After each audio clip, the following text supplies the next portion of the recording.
Okay दोस्तों, तो आप सभी का स्वागत है फिर से एक बार। और आज हम लोग शुरू कर रहे हैं चैप्टर नंबर 3। तो हम लोगों ने शुरू किया है हिस्ट्री के लिए एनसीईआरटी, जिसमें अभी हम लोग प्राचीन का जो 6th क्लास की एनसीईआरटी है उसको पढ़ रहे हैं। तो अगर आप लोगों ने चैप्टर 1 और चैप्टर 2 की वीडियोस को नहीं देखा है तो आप लोग आई बटन में क्लिक करके उन वीडियोस को देख सकते हो। आज हम लोग शुरू करेंगे हमारा अध्याय 3 मतलब चैप्टर नंबर 3, जिसमें हम लोग देखेंगे कि आरंभिक नगर किस तरीके से शुरू हुए। उसके पहले हम लोग देख लेते हैं कि हम लोगों ने पहले चैप्टर में क्या पढ़ा। तो पहले चैप्टर में हम लोगों ने क्या, कब, कहा और कैसे, मतलब किस तरीके से लोगों ने अपनी संसाधनों को खोजना शुरू किया और किस तरीके से धीरे धीरे आज से लगभग हजारों साल पहले किस तरीके से दुनिया बनती गई, है ना। तो उसके बाद हम लोगों ने जब दुनिया बनती गई तो किस तरीके से चैप्टर नंबर 2 में आके खाद्य संग्रह से भोजन उत्पादन तक, मतलब जब लोगों को भूख लगी तो लोगों ने कैसे जो खाने वगैरह की चीज़ें हैं उसको संग्रह किया और किस तरीके से उसका उत्पादन शुरू किया, किस तरीके से किसानों ने गेहूं को, बाजरा को, चावलों को उगाना उपयोग किया। उन सब चीज़ों को हम लोगों ने चैप्टर नंबर 2 में देखे। अब हम लोग देखेंगे कि लोगों ने खाना तो शुरू कर लिया, लोगों ने पहाड़ियों के नीचे रहना भी शुरू कर लिया, लेकिन जैसे जैसे समय आगे बढ़ते गया तो लोगों ने क्या किया कि अब वो नगर पे, मतलब जैसे जैसे शहर बनते गए, आरंभिक नगर उत्पन्न होते गए और लोगों ने अपनी जो चीज़ें हैं उनको पूरे तरीके से सेटल डाउन करते हुए वो आगे चलते गए। ठीक है, तो यहाँ पर जैसे हम लोग शुरू करते हैं तो दो जसपाल और हरप्रीत एक गली में क्रिकेट खेल रहे होते हैं। तो उन्होंने क्या देखा कि एक खंडर को देख के उन लोग उसकी तारीफ कर रहे थे, जिसे गली के बच्चे भूत का कह कहते थे। ठीक है, मतलब होता है ना कि हम लोग कहीं पर भी जब बचपन में खेल रहे होते हैं या अभी भी हम लोग कहीं से जा रहे होते हैं तो हमको कुछ इमारतें बहुत ही पुरानी खंडर जैसी दिखाई देती है। तो एक ने कहा, इसकी वास्तुकला को देखो, क्या आपने कहीं लकड़ी पर इतनी सुंदर नक्काशी देखी है? तो दूसरी महिला ने कहा, हमें मंत्री जी को पत्र लिखकर कहना चाहिए कि वो खूबसूरत घर को सुरक्षित रखने के लिए इसकी मरम्मत कराने की व्यवस्था करें। इसका मतलब ये है कि जो वहाँ पर दो लोगों का कन्वर्जेशन हो रहा है तो उन लोगों को इस चीज़ का महत्व पता है कि आज से 150 साल पहले, 200 साल पहले जो चीज़ें हुई होंगी उनको अगर हम लोग संभाल कर रखते हैं तो हम लोग जो पुरातत्वविद भी जब इतिहास की खोज करते करते आए तो उन्होंने भी उन चीज़ों को वहाँ पर संभाल कर रखा, जिसको आज हम लोग पढ़ रहे हैं और जिन चीज़ों को उपयोग करके आज हम लोग उसका उपयोग भी कर रहे हैं। ठीक है, तो मंत्री को उनको लगा कि मंत्री को पत्र लिखकर इसकी मरम्मत कराना चाहिए। तो यह सुनकर जसपाल और जो हरप्रीत है सोचने लगे कि इस पुराने खंडर से लोगों को इतना क्या लगाव हो सकता है। और ये बहुत ही ऑब्वियस है कि जब दो लोग यहाँ पर बात कर रहे हैं कि ये खंडर बहुत ही महत्वपूर्ण है तो एक बहुत आम सी बात है कि दोनों बच्चों को लगेगा कि क्या हो सकता है कि इन पुराने खंडरों से जो कि कोई काम का नहीं है उनकी लोग इतना कैसे उस पर लगाव लोग कर रहे हैं। ठीक है, तो उसके बाद हम ये कहानी से शुरू करते हैं, हमारी हड़प्पा की कहानी।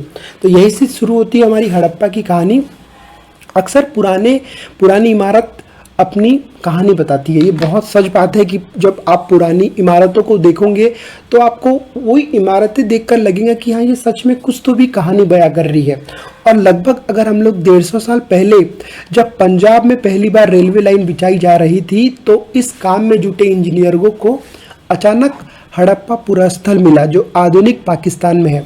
जो इन लोगों को हड़प्पा मिला वो अभी के पाकिस्तान में मौजूद है। ठीक है, तो जो आधुनिक पाकिस्तान में जो उनको पुरास्थल मिला, उन्होंने सोचा कि ये खंडर है जहाँ से ईंटें मिलेंगी और लोगों ने क्या किए, लगातार इंजीनियरों ने वहाँ से ईंटों को निकालते गए और ईंटों को उन लोगों ने वहाँ से उन ईंटों का उपयोग करके रेलवे लाइन बिछाई पर। और उस तरीके से यहाँ पे बहुत बड़ा नुकसान हो गया। जो हड़प्पा की पुरानी इमारत थी वो पूरी तरीके से नष्ट हो गई क्योंकि उन ईंटों का उपयोग करके इंजीनियरों ने क्या किया, उसकी रेलवे लाइन बिछा दी। ऐसे में लगभग 80 साल पहले पुरातत्वविदों ने इस स्थल को ढूंढा और अब पता चला कि यह खंडर उपमहाद्वीप के सबसे पुराने शहरों में से एक है। और सोचो, जब पुरातत्वविदों ने 80 साल पहले इसके ऊपर खोज करना शुरू किया तो उन्हें कितना बुरा लगा होगा कि सबसे पुरानी जो हड़प्पा की खंडर था या हड़प्पा की जो इमारत थी वो पूरी तरीके से नष्ट हो चुकी है, वो भी एक बहुत साधारण सी ह्यूमन एरर के कारण होता है ना, कि अभी भी आप लोग कई जगह जाओगे तो वहाँ पर इंस्ट्रक्शन लिखे होते हैं, क्योंकि हम आखिर इंसान हैं, गलतियाँ हमसे होती है। और उस समय भी हमसे एक गलती हो गई कि हमने सबसे पुराने इमारत को नष्ट कर दिए, ठीक है। चूँकि इस नगर की खोज सबसे पहले हुई थी, इसीलिए बाद में मिलने वाले इस तरह के सभी पुरास्थलों में जो इमारतें और चीज़ें मिली उन्हें हड़प्पा सभ्यता की इमारतें कहा जाने लगा। तो उसके बाद से जो भी इमारतें बहुत पुरानी मिलते गई उसको क्या कहने लगे, हड़प्पा सभ्यता की इमारत कहा जाने लगा। तो इन शहरों का निर्माण लगभग आज से 4700 साल पहले हुआ था। तो यहाँ पर आपको समझ में आया कि कैसे सबसे पहली जो पुरानी हड़प्पा की इमारत मिली थी उसको एक बहुत ही छोटी सी भूल के कारण नष्ट कर दिया गया, और उसके बाद जितनी भी हमको पुरानी इमारतें मिलती गई उसका नाम यहाँ पर हड़प्पा सभ्यता की इमारत कहा जाने लगा। तब अब आपके मन में एक क्वेश्चन आना चाहिए कि प्राय पुरानी इमारतों को तोड़कर उनकी जगह नए भवन बनाए जाते हैं। क्या तुम्हें लगता है कि पुरानी इमारतों को सुरक्षित रखना चाहिए? आप बताइए कि जो अभी पुरानी इमारतें मिलती है क्या उनको तोड़कर कोई नई बिल्डिंगें बना देनी चाहिए, या उन्हीं पुरानी इमारतों को रखकर आने वाले जो जनरेशन है उनको उसके ऊपर स्टडी करने का मौका देना चाहिए, या उन्हें रखना चाहिए याद के चीज़ों पर? तो आपको इस चीज़ का आंसर देना है, ठीक है। तो उसके बाद एक क्वेश्चन है कि ये नगर आधुनिक पाकिस्तान के पंजाब और सिंध प्रांतों में, भारत के गुजरात, राजस्थान, हरियाणा और पंजाब प्रांत में मिले हैं। इन सभी स्थलों से पुरातत्वविदों को अनोखी वस्तुएं मिली है, जैसे मिट्टी के लाल बर्तन जिन पर काले रंग के चित्र बने थे, पत्थर के बाट, है ना, पत्थर के बाट ऐसे होते हैं। उसके बाद मुहरे, मनके, तांबे के उपकरण और पत्थर के लंबे ब्लेड आदि। मुहरे आपको पता है कि जो बहुत ही अभी भी आप सुने होंगे कि मुहर लगाई जाती है, जिससे मुहर लगाने के बाद अभी हम लोग जो इसको सिल बोलते हैं, तो उस मुहर लगाने के बाद क्या होता है कि इसका मतलब हम मान लेते हैं कि वो चीज़ इसके पहले कहीं पर उसका मिसयूज़ या फिर खुली ना हो, वैसे ही उस समय आपको ये चीज़ें यहाँ पर मिली है। तो इन नगरों की विशेषता क्या थी, तो आगे हम लोग देखते हैं। तो इन नगरों में से कई 2 या उससे ज़्यादा हिस्सों में विभाजित कर दिया गया। प्राय पश्चिमी भाग छोटा था लेकिन ऊंचाई पर बना था, ठीक है। तो क्या होता था, पश्चिमी भाग छोटा था पर वो ऊंचाई में बना था, ठीक है, और पूर्वी हिस्सा बड़ा था लेकिन ये निचले इलाके में था। ऊंचाई वाले भाग को पुरातत्वविदों ने नगर दुर्ग कहा। किसको नगर दुर्ग कहा? जो कि ऊंचाई वाले भाग में होते थे, और जो निचले भाग में होते थे उसे क्या कहा गया, निचला नगर कहा गया। दोनों हिस्सों को 4 दीवारी पक्की ईंटों से बनाई जाती थी। इनकी ईंटें इतनी पक्की होती थी कि हज़ारों साल बाद आज तक उनकी दीवार खड़ी है। दीवार बनाने के लिए ईंटों की चिनाई करते थे, और जिससे वे दीवारें खूब मजबूत होती थी। तो चिनाई करने का मतलब क्या होता है कि जो ईंटा है उसको बहुत अच्छे तरीके से पकाया जाता था और उसके ऊपर उसकी चिनाई कर दी जाती थी। तो उससे क्या होता था, वो ईंटें बहुत पक्के हो जाते थे, और आप लोग जान सकते हो कि वे अब तक हज़ारों साल बाद भी वो ईंटें अभी भी जैसे के वैसे हैं, ठीक है। तो कुछ नगरों में नगर दुर्ग जो कि ऊपर होता था, कुछ खास इमारतें बनाई थी। मिसाल के तौर पर मोहनजोदाड़ो में खास तालाब बनाया गया था, जिसे पुरातत्वविदों ने अपने महान स्नानघर कहा है। जब आप लोग देखोगे कि वहाँ पर जो आप लोग कभी गए होंगे मोहनजोदाड़ो तरफ, तो आपको समझ में आई होंगी कि जो मोहनजोदाड़ो के पास एक खास तालाब बनाया गया था जो कि पुरातत्वविदों को मिला। इस तालाब को बनाने में ईंटें और प्लास्टर का इस्तेमाल किया गया था। तो आप लोग को लगता होगा कि अभी हम लोगों ने बहुत ही नई टेक्नोलॉजी यूज़ करके प्लास्टर ऑफ पेरिस का खोज कर ली है, पर आप लोग समझ सकते हो कि आज से हज़ारों साल पहले भी उन लोगों ने प्लास्टर ऑफ पेरिस का उपयोग करके ईंटें बनाए थे, जिससे वो ईंटें बहुत ही मजबूत हो जाया करते थे। इसमें पानी का रिसाव रोकने के लिए प्लास्टर के ऊपर चारकोल की परत चढ़ाई गई थी। अब आप लोग सोच सकते हो कि जो टेक्नोलॉजी अभी हम लोग यूज़ कर रहे हैं, जिसकी गारंटी अगले 10 साल तक नहीं होती है, उन लोगों ने उनका उपयोग करके आज तक उन चीज़ों को सुरक्षित रखा है। ऐसी उन चीज़ों का उन लोगों ने वहाँ पर बनाए होंगे, ठीक है।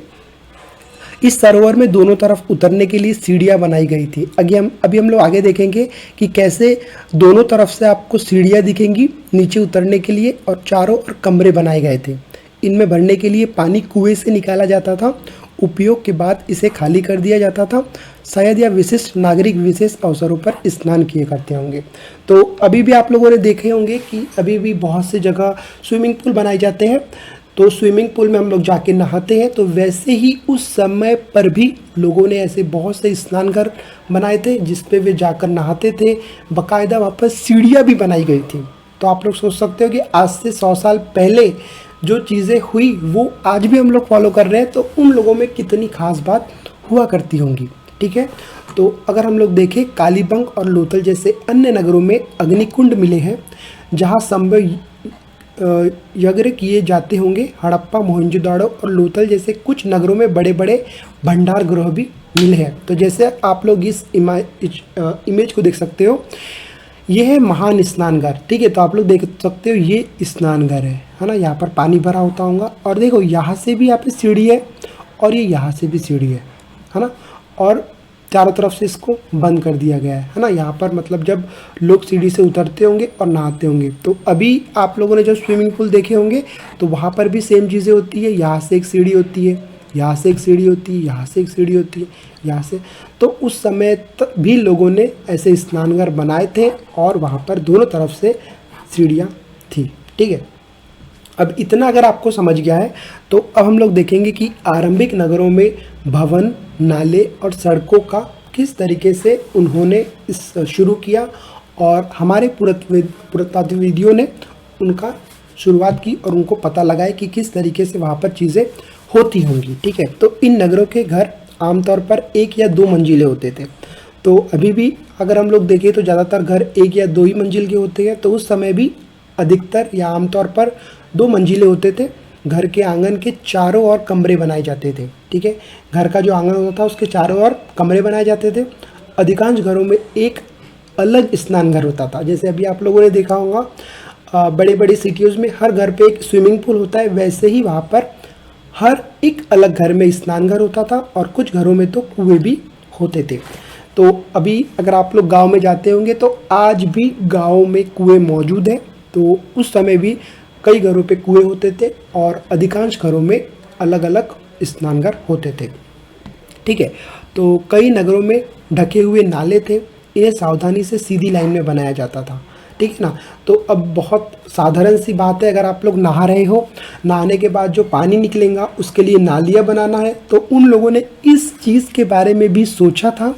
और आप लोग देख सकते हो कि पारंपरिक जो नगर थे वो कितने स्टेबल थे, वहाँ पर हर चीज़ की सुविधाएं मौजूद थी। तो एक मैं आपको क्वेश्चन पूछता हूँ कि अगर आपको अभी मौका मिले वहाँ पर जाने का तो क्या आप जाना चाहेंगे या नहीं, ये आप हमको कमेंट बॉक्स में ज़रूर बताएं। ठीक है, तो जो नालियाँ थी वो सीधी बनाई जाती थी, हर नाली में हल्की ढलान होती थी, जिससे क्या होता था कि जो पानी था वो ढलान के वजह से आगे चले जाता था। और अक्सर घरों में नालियाँ को सड़कों से नालियाँ जोड़ दिया जाता था, जो बाद में बड़े नालों में मिल जाती थी। और ये जो छोटी छोटी नालियाँ होती थी उनको आगे आगे ले जाकर बड़े बड़े नालों में मिला दिया जाता था, फिर वो नालों में मिल जाती थी। ठीक है, तो नालों में ढके होने के कारण इसमें जगह जगह पर मेन होल बनाए जाते थे। तो जैसे आप लोगों ने देखा होगा कि अभी भी अगर आप लोग कोई भी बड़े बड़े शहरों में जाओगे तो वहाँ पर जो जहाँ पे हम लोग चलते हैं वहाँ पर बीच बीच में आपको इस तरीके से होल दिखाई देते हैं। ठीक है, जो कि होल खुलते हैं और नगर परिषद वाले आगे उसको खोलकर उसकी सफाई करते हैं। तो उस समय पर भी जगह जगह पर मेन होल बनाए गए थे जिसके जरिए उनकी देखभाल और सफाई की जा सके। घर, नाले और सड़कों का निर्माण योजनाबद्ध तरीके से एक साथ ही किया जाता था। तो आप लोग सोच सकते हो कि उस समय भी आज से 150 साल पहले या आज से 1000 साल पहले भी कितना स्टेबल और कितना दिमाग से लोगों ने उन चीज़ों का उपयोग किया था। और बहुत ही जो आरंभिक नगर थे वो कितने परिपूर्ण और स्टेबल थे उस समय पर। तो यहाँ पर वर्णित घरों और पिछले अध्याय में वर्णित घरों में तुम्हें क्या अंतर दिखाई देता है? कोई 2 अंतर आपको बताना है जो कि आपको ज़रूर बताना चाहिए, क्योंकि अगर आप लोग जैसे अभी आप लोग ये वीडियो देख रहे हो तो मैं आपको सजेस्ट करूँगा कि आप लोग पुरानी वीडियोस देख कर आओ। उससे क्या होगा कि आपका रिवीजन होगा, और अगर आप लोग जब तक बार बार रिवीजन नहीं करोगे तो आपका आगे पढ़ के कोई मतलब भी नहीं रह जाता है। तो आपको क्या करना है, रिवाइज करते रहना है। उसके बाद अगर हम लोग देखें बेटा तो नगर तो बन गए, तो अब नगर में जीवन कैसा होता होगा, तब हम लोग देखते हैं कि नगरीय जीवन क्या था। तो तो हड़प्पा के नगरों में बड़ी हलचल रहा करती होंगी। तो पुरातत्वविद लोग क्या कहते हैं कि बहुत ही हलचल होती होंगी, मतलब जैसे ये जितना भी प्रॉपर आपको घर बनाए हुए दिखाई देते हैं तो वहाँ पर बहुत ही प्रॉपर चीज़ें होती होंगी, तो लोग भी बहुत होते होंगे। तो वहाँ पर इनका कहना है कि काफ़ी हलचल हुआ करती होंगी। यहाँ पर ऐसे लोग रहते होंगे जो नगरों की खास इमारतें बनाने की योजना में जुटे रहते थे। यह संभव यहाँ के शासक थे। अब एक साधारण सी बात है, इतना तामझाम अगर हो रहा है तो ये उस समय के राजा रानियों के लिए किया गया होगा, है ना, क्योंकि साधारण लोग तो अगर करते तो ये बहुत सारे मौजूद होते, पर ये बहुत ही कम मिले हैं हमको हड़प्पा में। तो हो सकता है कि ये सब चीज़ें जो थे ये यहाँ के शासक थे। यह भी संभव है कि ये लोग शासक लोगों को बेचकर दूर दूर से धातु, बहुमूल्य पत्थर और अन्य उपयोगी चीज़ें मंगवाते थे। शायद शासक लोग खूबसूरत मनकों तथा सोने चांदी के बने आभूषणों जैसी कीमती चीज़ों को अपने पास रखते होंगे। इन नगरों में लिपिक भी होते थे जो मुहरों पर तो लिखते ही थे और शायद अन्य चीज़ों पर भी लिखते होंगे जो बच नहीं पाई। ठीक है, कुछ चीज़ें पुरातत्वविदियों को मिलती है पर कुछ चीज़ें उनको नहीं मिलती है, तो वहाँ से अनुमान लगा लिया जाता है कि कुछ चीज़ें बची है और कुछ चीज़ें वहाँ पे नष्ट हो गई होंगी। ठीक है, इसके अलावा नगरों में शिल्पकार स्त्री पुरुष भी रहते थे जो अपने घरों में किसी उद्योग स्थल पर तरह तरह की चीज़ें बनाते होंगे। लोग लंबी यात्राएं भी करते थे और वहाँ से वस्तुएं उपयोग लाते थे और साथ ही लाते थे सुदूर देशों की किस्से कहानियाँ। मिट्टी से बने नई खिलौने भी मिले हैं जिनके बच्चे खेलते होंगे। तो उस समय हड़प्पा जगहों पर पुरातत्वविदियों को बहुत से ऐसी चीज़ें भी मिली है जिन लोगों ने वहाँ से सोचा कि लोग जब बाहर जाते होंगे तो बहुत सी चीज़ें लाते होंगे और लाने के बाद क्या होता होगा, वो बहुत सारी कहानियाँ किस्से भी आती होंगी। होता है ना कि जब हम लोग कहीं बाहर घूमने के लिए जाते हैं तो वहाँ से बहुत सारी किस्से कहानियाँ लाते हैं और सबको बताते हुए फिरते हैं। तो ये उस समय भी ये सब चीज़ें हुआ होती होंगी और ऐसे बहुत से ऐसे भी अवशेष मिले हैं जिससे पुरातत्वविदियों ने ये अनुमान लगाया है कि बच्चे जो थे वो खिलौने खेला करते होंगे। तो आप लोग इस इमेज में देख सकते हो कि कुछ इस तरीके की यहाँ पर इमेजेस भी मिली है जिसको अनुमान लगाया गया है कि ये किस चीज़ों के लिए वहाँ पर उपयोग की गई होंगी। तो नगर में रहने वाले लोगों की एक सूची बनाओ। क्या इनमें से कुछ ऐसे लोग हैं जो मेहरगढ़ जैसे गांव में रहते हैं? ठीक है, तो अब हम इन इमेजेस को समझते हैं। तो देखो यहाँ पे क्या लिखा है, सबसे ऊपर मोहनजोदाड़ो की एक सड़क और उसमें बड़ा नाला, एक कुआं है। ठीक है, तो अभी हमने जो पढ़े कि उन लोग कैसे नाला और कुआं बनाते थे, तो ये देखो सबसे बड़ी इमेज में आपको ये नाली दिख रही होंगी, है ना, ये भी एक नाली दिख रही होंगी आपको, ये थोड़ी सी झुकाव में होंगी कि पानी बह जाए। ठीक है, उसके बाद अगर हम लोग देखें हड़प्पा की एक मुहर है। ठीक है, एक मुहर के ऊपर एक चिन्ह के खास लिपि में है ना।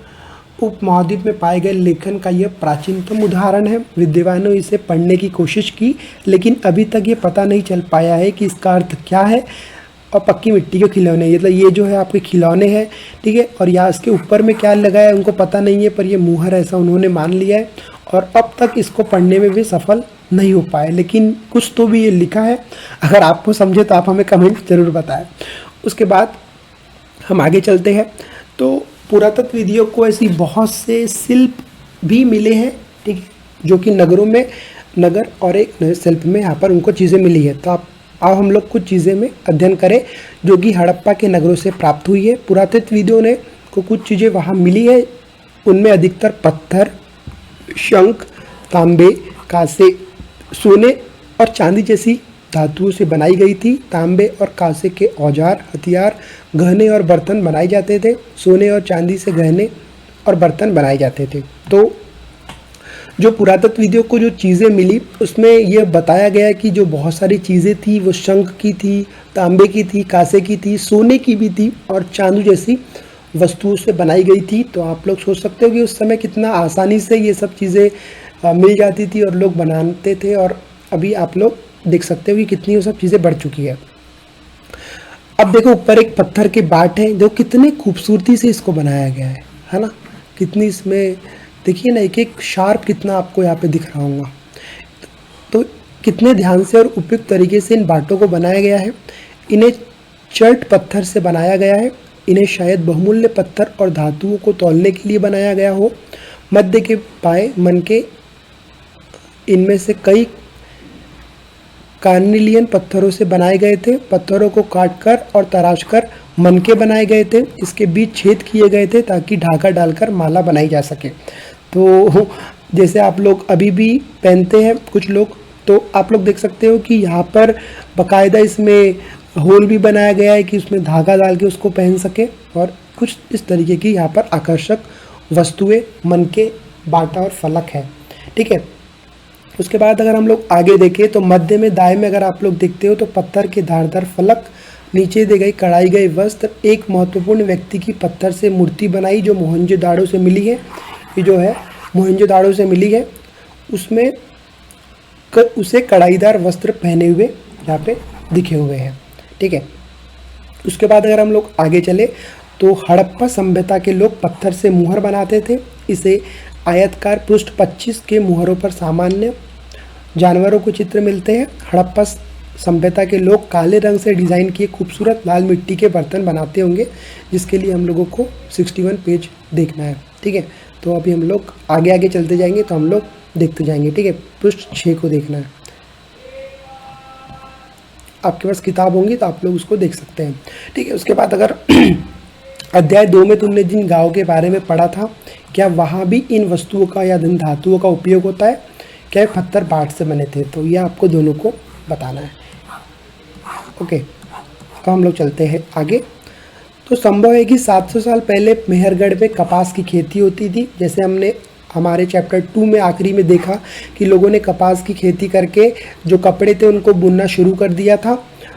मोहनजोदाड़ो से कपड़े के टुकड़े के अवशेष चांदी के एक फूलदान के ढक्कन तथा कुछ अन्य तांबीय वस्तुओं से चिपके हुए मिले हैं। पक्की मिट्टी तथा फेयंस से बनी तकलिया सूत कतई का संकेत देती है। अब ये फेयंस क्या होता है अगर आगे हम लोग देखते हैं। ठीक है। उसमें से पहले हम लोग ये देख लेते हैं कि इनमें से अधिकांश वस्तुओं का निर्माण विशेषज्ञों ने किया है, जो कि बहुत ही विशेष लोग होते हैं जो कि इन चीज़ों में स्टडी करते हैं। विशेषज्ञ उसे कहते हैं जो किसी खास चीज़ को बनाने के लिए खास प्रशिक्षण लेते हैं, जैसे पत्थर तराशना, मनके चमकाना या फिर मुहरों की पच्चीकारी करना आदि। ठीक है। पृष्ठ 26 पर देखो, जिन मूर्ति को चेहरा कितना आकर्षक ढंग से बनाया गया है, उसकी दाढ़ी कितनी अच्छी तरह दर्शाई गई है। यह किसी विशेष मूर्तिकार का ही काम होगा। अब आप लोग देखोगे कि जब हम लोग गणेश चतुर्थी बनाते हैं या फिर जब हम लोग अभी नवरात्रि बनाते हैं तो लोग कितनी खूबसूरती से मूर्तियों को बनाते हैं, है ना, कितनी खूबसूरती से बनाते हैं। तो ये कोई आम लोगों का तो काम नहीं है, ये बहुत ही कलात्मक या फिर मूर्तिकार लोगों का काम है, बहुत ही जो इस चीज़ में एक्सपर्ट होते हैं उन लोगों का काम है। तो उस समय में भी बहुत से एक्सपर्ट्स होते होंगे जो उन मूर्तियों को बनाते होंगे, जो मूर्तियाँ पुरातत्वविदियों को वहाँ पर मिली है। ठीक है। तो हर व्यक्ति विशेष नहीं हो सकता। आपको अगर मूर्ति बनाने बोले तो आप मूर्ति नहीं बना सकते हो। तो यह सिर्फ पुरुष ही ऐसे काम प्रशिक्षण लेते हैं या फिर केवल महिला ही? तो अभी आप लोग देखोगे तो दोनों ही लोग मूर्ति कला करते हैं। तो ऐसा कुछ भी नहीं है कि केवल पुरुष ही बनाते थे या केवल महिला ही बनाती थी। तो ये हो सकता है कि उस समय दोनों ही काम कर रहे हो, है ना। तो अब देखेंगे हम लोग फेयंस क्या होता है। पत्थर और शंख प्राकृतिक तौर पर पाए जाते हैं, लेकिन फेयंस को कृत्रिम रूप से तैयार किया जाता है। बालू या स्फेटिक पत्थरों के चूर्ण को गोंद में मिलाकर उनसे वस्तुएं बनाई जाती है। उनके बाद उन वस्तुओं पर एक चिकनी परत चढ़ाई जाती है।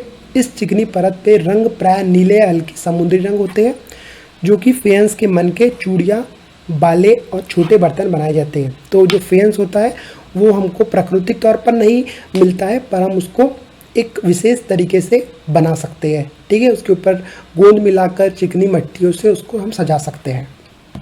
ठीक है। तो यहाँ तक हुआ कि हमको समझ में आया कि किस तरीके से हमको यहाँ पर चीज़ें मिलने लगी। अब हम लोग आगे चलते हैं और देखते हैं कि कच्चे माल की खोज में लोगों ने किस तरीके से कच्चे माल का उपयोग किया। तो कच्चे माल उन पदार्थों को कहते हैं जो कि प्राकृतिक रूप से हमको मिलते हैं। ठीक है। या फिर किसान या पशुपालक उनका उत्पादन करते हैं, जैसे लकड़ियाँ या धातुएं या अयस्क प्राकृतिक रूप से उपलब्ध कच्चे माल। इनमें से कई तरह की चीज़ें बनाई जाती है। मिसाल तौर पर किसान द्वारा पैदा किए गए कपास का कच्चा माल कहते हैं, जिसके बाद कताई बुनाई करके कपड़ा तैयार किया जाता है। हड़प्पा में लोगों ने कई चीज़ें वही मिलती थी, लेकिन तांबा, लोहा, सोना, चांदी और बहुमूल्य पत्थरों जैसे पदार्थों को वे दूर दूर से आयात करते थे। तो जो कच्चा माल होता है वो हमको, मतलब एग्जांपल के तौर पर आप लोग समझ लो कि कच्चा माल वो होता है जो कि हमारा जो मेन प्रोडक्ट होता है वो बनने से पहले जो होता है उसको हम कच्चा माल कहते हैं। जैसे आप अंदाज़ा लगा सकते हैं, जो हम लोग कपड़े पहनते हैं उसको कपास से बनाया जाता है और कपास को हम लोग कच्चा माल कहते हैं। उसके बाद अगर हम लोग आगे चले तो ये देखो बहुत ही खूबसूरती से यहाँ पे बहुत ही खूबसूरत चीज़ें मिली है। जैसे कि हड़प्पा के लोग तांबे का आयात संभव आज के राजस्थान से करते थे, जहाँ तक कि पश्चिमी एशियाई देश ओमान से भी तांबे का आयात किया जाता था। कांसे बनाने के लिए तांबे के साथ मिलाई जाने वाली धातु टीन का आयात आधुनिक ईरान और अफगानिस्तान से किया जाता है। तो क्वेश्चन आ सकता है कि जो उस समय के लोग थे वो कांसा बनाने के लिए या तांबा के साथ मिलाई जाने वाली धातु जो कि टीन का आयात आधुनिक ईरान और अफगानिस्तान से करते थे। तो कहाँ से करते थे आधुनिक में? ईरान और अफगानिस्तान से किया जाता था। सोने का आयात आधुनिक कर्नाटक और बहुमूल्य पत्थर का आयात गुजरात, ईरान और अफगानिस्तान से किया जाता था। तो कभी आप लोग जाए इन देशों पर, ईरान पर, अफगानिस्तान पर, या फिर आप भारत में ही गुजरात या फिर कर्नाटक में अगर आप कभी जाए तो उन लोगों से पूछें या फिर गूगल में सर्च करें कि क्या ये चीज़ें उस समय पर वहाँ पर मिलती थी, तो क्या अब भी ये सब चीज़ें वहाँ से प्राप्त होती है या नहीं होती है। ठीक है, तो चीज़ों को एक जगह से दूसरी जगह कैसे ले जाया जाता था। ठीक है, इन चित्रों को देखकर एक खिलौना है, दूसरी तरफ एक मुहर है। ठीक है, इसको मुहर कहते हैं और ये एक खिलौना है। क्या तुम बता सकते हो कि हड़प्पा के लोग यातायात के लिए किन साधनों का प्रयोग करते थे? पिछले अध्यायों में क्या तुमको पहिए वाले वाहनों की जानकारी दी गई थी? तो आपको ये बताना है। ठीक है, अगर आपका ध्यान है तो बिल्कुल आप लोग बता दोगे, और ऐसे क्वेश्चन अगर आप सॉल्व करते हुए चलोगे तो आपको आगे भी मदद मिलते रहेंगी। ठीक है, तो यहाँ तक हुई चीज़ें। अब हम लोग चलते हैं आगे। तो नगरों में रहने वालों के लिए भोजन, तो हम लोगों ने इसके पहले भी देखा था पार्ट 2 में कि लोग किस तरीके से संग्रह करते थे और जो भोजन है उसका प्रिजर्व करके उसका आगे समय पर उपयोग करते थे। तो अभी हम लोग देखते हैं कि जो नगरों में लोग रहते थे वो भोजन के लिए क्या करते थे। ठीक है, तो अभी अगर हम लोग आगे चले तो लोग नगरों के अलावा गाँव में भी रहते थे। वे अनाज उगाते थे और जानवर पालते थे, क्योंकि हम लोगों ने पहले ही देखा है कि लोग किस तरीके से अनाज उगाना शुरू कर दिए थे और जानवरों को भी वो पालते थे, जिनसे पालने के बाद उनसे जो दूध प्राप्त होता था उनका भी वो बहुत अच्छा स्रोत मानते थे। और अभी भी हम लोग जो गाय भैंस होती है उनका भी दूध का उपयोग करके वो हमारे लिए एक अच्छा स्रोत है जिसका हम लोग सेवन आज भी करते हैं। ठीक है, तो किसान और चरवाहे ही शहरों में रहने वाले शासकों, लेखकों और दस्तकारों को खाने के लिए सामान देते थे। तो हम लोगों ने जैसे चैप्टर 2 में देखा कि किस तरीके से लोग खेतियाँ वेतियाँ करते थे, तो वो जो सामान को बेचते थे वो इन शहरों में रहने वाले लोगों को दिया करते थे। और ये सब चीज़ें क्या होती है, आज भी हो रही है। किसान अनाज उगाता है और शहर के लोग उसको खरीदते हैं और उसको खाते हैं। ठीक है, तो ये चीज़ पहले भी होती थी और ये चीज़ आज भी होती थी। पौधों के अवशेषों से पता चलता है कि हड़प्पा के लोग गेहूँ, जौ, दालें, मटर, धान, तिल और सरसों को उगाते थे। जमीन की जुताई के लिए हल का प्रयोग एक नई बात थी। हड़प्पा काल के हल तो नहीं बच पाए हैं क्योंकि वे प्राय लकड़ी से बना जाते थे, लेकिन हल के आकार के खिलौने जरूर मिले हैं। अब होता है ना, जो हम लोग आज किसान के लिए ट्रैक्टर यूज़ करते हैं, तो वही ट्रैक्टर बच्चों को छोटे रूप में खिलौने के लिए भी उन चीज़ों को बनाया जाता है, क्योंकि बच्चा चाहता है कि जो चीज़ों का उपयोग उसके आजू बाजू हो रहा है वही वो खेले। तो उन चीज़ों का जो वो उपयोग करते थे उस समय वो चीज़ें तो नहीं मिली, लेकिन बच्चों के लिए कुछ इस तरीके की वहाँ पर चीज़ें उनको पुरातत्वविदियों को मिली है। ठीक है, अब हम चलते हैं आगे।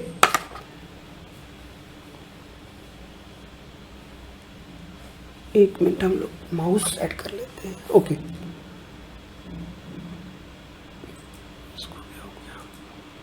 एक मिनट, थोड़ा पता नहीं इसको क्या हो गया।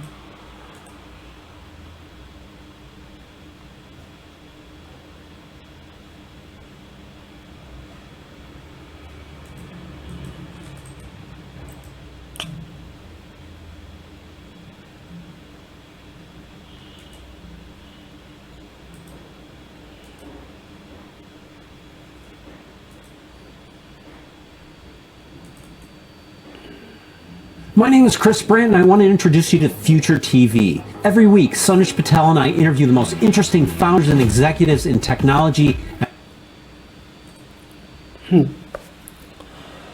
ओके, तो हम लोग पहुंच गए थे यहाँ तक। ओके, तो एक आम बात थी कि वहाँ पर हल उपयोग किया जाता था। तो हड़प्पा के काल के हल तो नहीं बच पाए क्योंकि वो लकड़ी से बनाए जाते थे, तो वो नष्ट हो गए होंगे। संभव पानी का संचय किया जाता होगा और ज़रूरत पड़ने पर उसे फसलों की सिंचाई की जाती होंगी, जो कि आज भी किया जाता है। तो आप कभी गांव जाए तो उन लोगों से पूछें और उसको आप कंपेयर करें कि आज से 1000 साल पहले किस तरीके से चीज़ें होती होंगी। ठीक है, तो हड़प्पा के लोग गाय, भैंस, भेड़ और बकरियों को पालते थे। वस्तुओं के आसपास तालाब और चारागाह होते थे, लेकिन सूखे महीनों में मवेशियों के झुंड को चारा पानी की तलाश में दूर दूर तक ले जाया जाता था, जो कि आज भी होता है। अगर आप गांव में जाओगे तो वे बेर जैसे फलों को इकट्ठा करते थे, मछलियां पकड़ते थे और हिरन जैसे जानवरों का शिकार करते थे। ठीक है, अभी आपको पता होगा कि हिरन के शिकार में कितनी परेशानियां सलमान खान को देखी जा रही है। ठीक है, ओके, तो गुजरात में हड़प्पा कालीन नगर का सूक्ष्म निरीक्षण।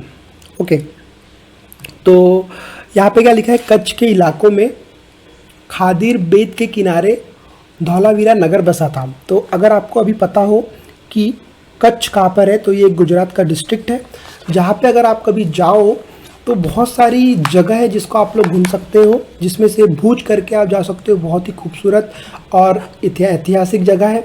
उसके बाद आप लोग फोलावीरा करके एक जगह है, वहाँ भी जा सकते हो, जो कि अभी आर्कियोलॉजिक साइट भी है। ठीक है, उसके बाद आप मांडवी भी जा सकते हो। ठीक है, तो अगर आप अभी कच्छ जाओ गुजरात में तो इन जगहों में ज़रूर जाओ आप।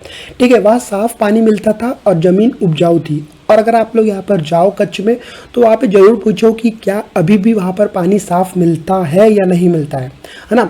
जहाँ हड़प्पा सभ्यता के कई नगर 2 भागों में विभक्त थे, वही धौलावीरा नगर के 3 भागों में बांटा गया था। इसके हर हिस्से के चारों ओर पत्थर की ऊंची ऊंची दीवार बनाई गई थी। इसके अंदर जाने के लिए बड़े बड़े प्रवेश द्वार थे। इन नगरों में एक खुला मैदान भी था जहाँ सार्वजनिक कार्यक्रम आयोजित किया जाता था। यहाँ मिले कुछ अवशेषों में हड़प्पा लिपि के बड़े बड़े अक्षरों को पत्थरों में खुदा पाया गया है। इन अभिलेखों को संभव लकड़ी से जड़ा गया होगा। यह एक अनोखा अवशेष है क्योंकि आमतौर पर हड़प्पा के लेख मुहर जैसी छोटी वस्तुओं पर पाए जाते हैं। ठीक है, उसके बाद अगर हम लोग आगे चले तो गुजरात की खंभात की खाड़ी में मिलने वाली साबरमती की एक उपनदी के किनारे बसा लोथल नगर ऐसे स्थान पर बसा था जहां कीमती पत्थर जैसे कच्चा माल आसानी से मिल जाता था। अब एक बहुत साधारण सी बात है कि ऐसी जगहों से कच्चा माल मिला, इसका मतलब यहीं पर उसका लेन देन किया जाता होगा। ठीक है, यहाँ पत्थरों, शंकों और धातुओं से बनाई गई चीज़ों का एक महत्वपूर्ण केंद्र था। इस नगर में एक भंडार गृह भी था। इस भंडार गृह से कई मुहरे और मुद्रांकन या मुहरबंदी जैसे कि गीले मट्टी पर दबाने से बनी उनकी छाप मिले हैं। लोथल का बंदरगाह, जहाँ एक बड़ा तालाब लोथल का बंदरगाह रहा होगा, जहाँ समुद्र के रास्ते आने वाले नावें रुकती होंगी। संभव यहाँ पर माल चढ़ाया या उतारा जाता होगा। जैसे मैंने आपको बताया कि इन जगहों से ऐसी बहुत से अवशेष मिले हैं जिनसे हम लोग सोच सकते हैं कि बहुत साल पहले यहाँ पर बंदरगाह होते होंगे और उन बंदरगाहों पे सामान ले जाया या चढ़ाया जाता होगा। ठीक है, उसके आगे अगर हम लोग चले तो यहाँ पर एक इमारत भी मिली है जहाँ संभव उनके बनाने का काम होता था। पत्थर के टुकड़े, अदबने मनके बनाने वाले उपकरण और तैयार मनके भी यहाँ पर मिले हैं। ठीक है, तो जो हम लोग बहुत देर से मुहर की बात कर रहे हैं, तो ये उस तरीके से कुछ हुआ करती थी जिसको मुद्रा भी कहते हैं या फिर मुद्राकन या फिर आप मुहरबंदी भी कह सकते हैं। तो देखो कितने सारे वर्ड है। मुद्रा को भी आप मुहर कह सकते हैं या फिर आप मुहर को मुद्राकन या फिर मुहरबंदी भी कह सकते हैं। तो मुहर का प्रयोग सामान के भरे उन डब्बों या थैलों को चिन्हित करने के लिए किया जाता था जिन्हें एक जगह से दूसरी जगह भेजा जाता है। तो अभी भी इन सब चीज़ों का उपयोग किया जाता है कि अगर मुहर ना हो या फिर सील ना हो तो उन चीज़ों को आप बिल्कुल एक्सेप्ट ना करें। हो सकता है उसको बीच में कहीं खोला गया हो, तो वैसा ही आज से 1000 साल पहले भी उनका उपयोग किया जाता था। थैले को बंद करने के लिए उन पर मुहानों पर गीली मिट्टी पोत दिया कर उन पर मुहर लगाई जाती थी। मुहर की छाप को हम लोग क्या करते हैं, मुहर बंदी कहते हैं। जो मुहर की छाप होती है, जैसे आप लोगों ने देखा होगा पेपर जब होता है तो यहाँ पर ऐसे मुहर लगी होती है, तो उसकी छाप को हम लोग क्या कहते हैं, मुहर बंदी कहते हैं। अगर ये छाप टूटी नहीं होती थी तो ये साबित हो जाता था कि सामान के साथ छेड़छाड़ नहीं हुई है, जो कि आप लोग आज भी देखते हैं। आज भी मुहर का प्रयोग होता है। पता लगाओ कि मुहर का उपयोग किस लिए किया जाता है। ठीक है, तो आप लोग बता सकते हो कि अमेज़ॉन, फ्लिपकार्ट जैसी जगहों पर आज भी इन सब चीज़ों का उपयोग किया जाता है, या फिर जो पोस्ट से हमको चीज़ें प्राप्त होती है उन चीज़ों पे भी हम मुहर का उपयोग आज भी करते हैं। ठीक है, तो सभ्यता के अंत का रहस्य, तो लगभग अगर हम लोग आज से 3900 साल पहले एक बड़ा बदलाव देखने को मिलता है, जहाँ अचानक लोगों ने इन नगरों को छोड़ दिया। लेखन, मुहर और बांटों का प्रयोग बंद हो गया। दूर दूर से कच्चे माल का आयात काफ़ी कम हो गया। मोहनजोदाड़ो में सड़कों पर कचरे के ढेर बनने लगे। जल निकास प्रणाली नष्ट हो गई और सड़कों पर भी झुग्गी नुमा घर बनाए जाने लगे। तो यह सब क्यों हुआ, कुछ पता नहीं। कुछ विद्वानों का कहना है कि नदियाँ सूख गई थी, अन्य का कहना है कि जंगलों का विनाश हो गया था। इसका कारण यह हो सकता है कि ईंटें पकाने के लिए ईंधन की ज़रूरत पड़ती थी। इसके अलावा मवेशियों के बड़े बड़े झुंडों को चारागाह और घास वाले मैदान समाप्त हो गए थे। तो कुछ स्थानों या कुछ इलाकों में बाढ़ आई थी, लेकिन इन कारणों से यह स्पष्ट नहीं हो पाता है कि सभी नगरों का अंत कैसे हो गया, क्योंकि बाढ़ और नदियों के सूखने का असर कुछ इलाकों में हुआ होगा। तो अभी भी जैसे कई लोगों की मान्यता है कि ऐसा हुआ होगा, वैसा हुआ होगा, बाढ़ आई हुई होंगी, सूखा पड़ गया होगा, लेकिन अब उस समय में क्या हुआ होगा ये तो वो समय ही बता सकता है। क्योंकि अगर बहुत आम सी बात है कि अगर बाढ़ आई होंगी तो कुछ क्षेत्रों में आई होंगी। अभी भी जब बाढ़ें आती है तो कुछ क्षेत्रों में आती है, पूरा तो नष्ट नहीं होता है। तो अब ये लगाना तो संभव नहीं है इसका अनुमान, पर भी जो पुरातत्वविदियों ने यहाँ तक संभव लगाए है कि क्या हुआ होगा। तो ऐसा लगता है कि शासकों का नियंत्रण समाप्त हो गया होगा। जो भी हुआ हो, परिवर्तन का असर बिल्कुल साफ दिखाई देता है, क्योंकि जो पुरातत्वविदियों ने वहाँ पर स्टडी किए तो एक साफ बताया जाता है कि कुछ समय बाद हर चीज़ें वहाँ पर कम हो गई। आधुनिक पाकिस्तान के सिंध और पंजाब की बस्तियां उखड़ गई थी। कई लोग पूर्व और दक्षिण के इलाकों में नई छोटी बस्तियों में जाकर बस गए, जो कि आज भी होता है। लगभग 1400 साल पहले इन नगरों का विकास हुआ। इनके बारे में हम लोग चैप्टर 5 और चैप्टर 8 में पढ़ेंगे। तो आपको एक कल्पना करना है कि तुम अपने माता पिता के साथ 4000 साल पहले लोथल से मोहनजोदाड़ो की यात्रा कर रहे हो। यह बताओ कि तुम यात्रा कैसे करोगे, तुम्हारे माता पिता यात्रा के लिए अपने साथ क्या क्या लेकर जाएंगे, और मोहनजोदाड़ो में तुम क्या देखोगे। तो आपको ये सोचना है, बताना है, या फिर आपको अपने दोस्त के साथ इसको डिस्कस करना है। तो यहाँ पर जो उपयोगी शब्द थे, नगर जो कि आप शहर बोल सकते हो जिसको, नगर दुर्ग जो कि ऊपर आपको बताना है इसको ऊपर होता था या नीचे होता था। ठीक है, उसके बाद लिपिक, मुहर, शिल्पकार, धातु, विशेष्य, कच्चा माल, हल, सिंचाई। अगर आप लोगों ने इस वीडियो को बहुत ही ध्यान से देखा होगा तो कोई भी साइड में आपको परेशानी बिल्कुल नहीं आना चाहिए, और आप लोग प्रैक्टिस के लिए इन क्वेश्चंस को सॉल्व कर सकते हो, जिससे आपकी आने वाली स्टडीज़ या फिर प्रीलिम्स और मेंस में आपको काफ़ी मदद मिलेंगी। अगर आप लोग को वीडियो अच्छा लगा है तो आप लोग वीडियो को लाइक करके शेयर भी कर सकते हैं।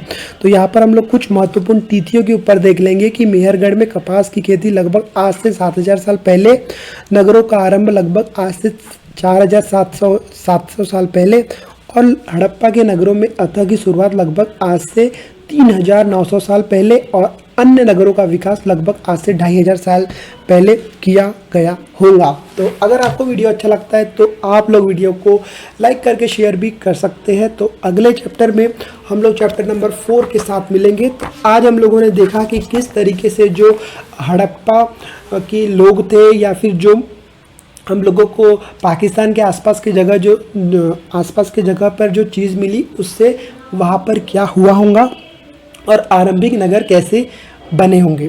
आगे हम बताएंगे कि क्या बताती है हमें किताबें और कब्रें। तो ये हम लोग चैप्टर नंबर 4 में देखेंगे। तो आज के लिए इतना ही। नेक्स्ट वीडियो हम लोग फिर मिलेंगे। जब तक के लिए जय हिंद, जय भारत।